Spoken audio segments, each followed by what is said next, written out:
Houston has recently made headlines about having the most inventory in the country. It is not uncommon now to see homes in your neighborhood listed for 3, 6, 9 months with little to no movement or showings. And the number one reason is that sellers are just not motivated enough. And trust me, the pent-up energy of wanting to sell is there. There are a lot of people, both home sellers and home buyers, who want to move right now. But the truth is, most home sellers either have a paid-off mortgage, a 3% mortgage, or something that they don't want to hear or admit is that they are potentially slightly upside down if they were to sell right now. Because unfortunately, a lot of people impulse bought between 2020 and 2023. Maybe they moved to a new state or a city for affordable living. Those home sellers might be able to break even right now depending on where they bought and how much they paid at the peak in order to lock in that 3%. But generally, they just don't have enough equity to justify a move to a more expensive home with a higher interest rate and higher cost of living at this time. So what that means is that a lot of sellers are just listing to see what happens. A lot of inventory that we have is sellers saying, I'll move if I can break even. I'll move if I can get what I want for the house. I'll move if I can get enough money to get my next dream house. They're not in it because they have to move. They're in it because they want to move. And that is where a lot of the home sellers are right now. And from a home buyer's perspective, they're seeing a lot of these listings and saying, are you insane? You want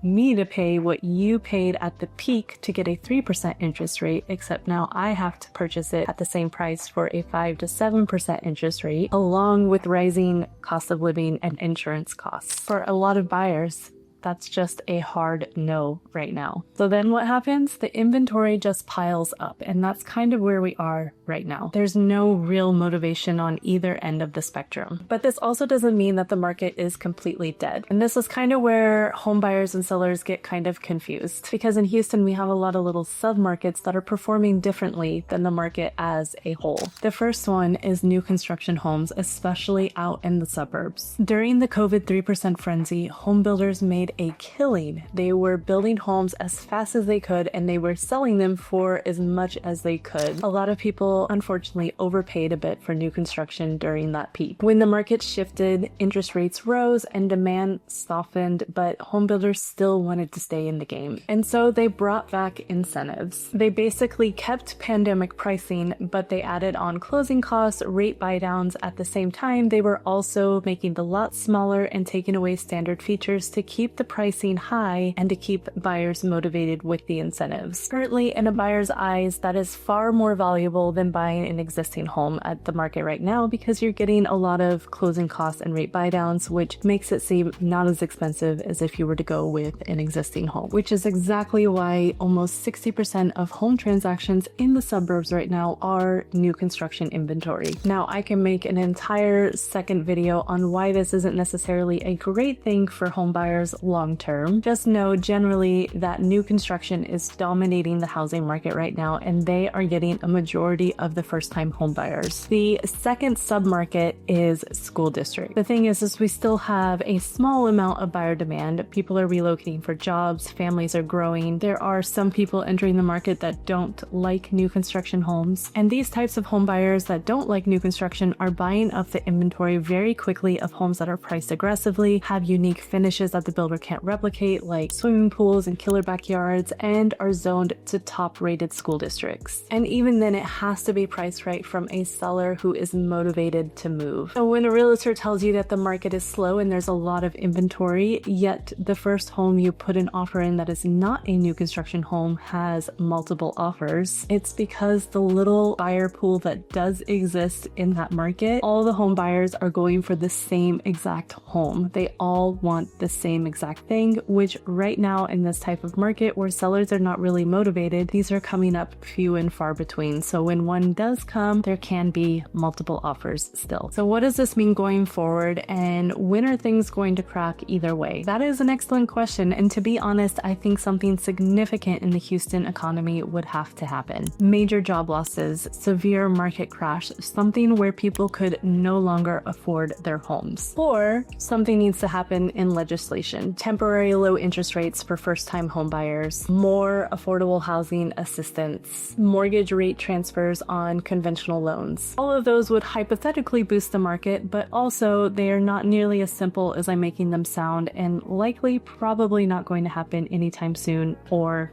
at all. Overall, unless something major happens, I think we are going to continue to see a slow trickle of push and pull. And slowly, more and more home sellers needing to move despite their low interest rates or paid off loan. Anyway, if you intend to move this spring, here is my unsolicited 2 cents for home sellers and home buyers. Home sellers, market research your area. If you have home builders within 5 miles of your home, or you are zoned to the same schools as new construction, you have to do your research. You and your agent should be brainstorming how your home is better than new construction and what you are offering that the builder cannot offer when it comes to the house, as well as the final amount a home buyer would actually be paying in comparison. That means marketing your home as what the builder can't replicate and pricing aggressively to make sure that your home is actually seen. Home buyers, just because there's a lot of home inventory does not mean you're always going to get a killer deal, especially when it comes to existing homes in highly demanded areas. You have to keep seller motivation and desperation in mind because it is a huge part of the market right now. Again, more than half the sellers just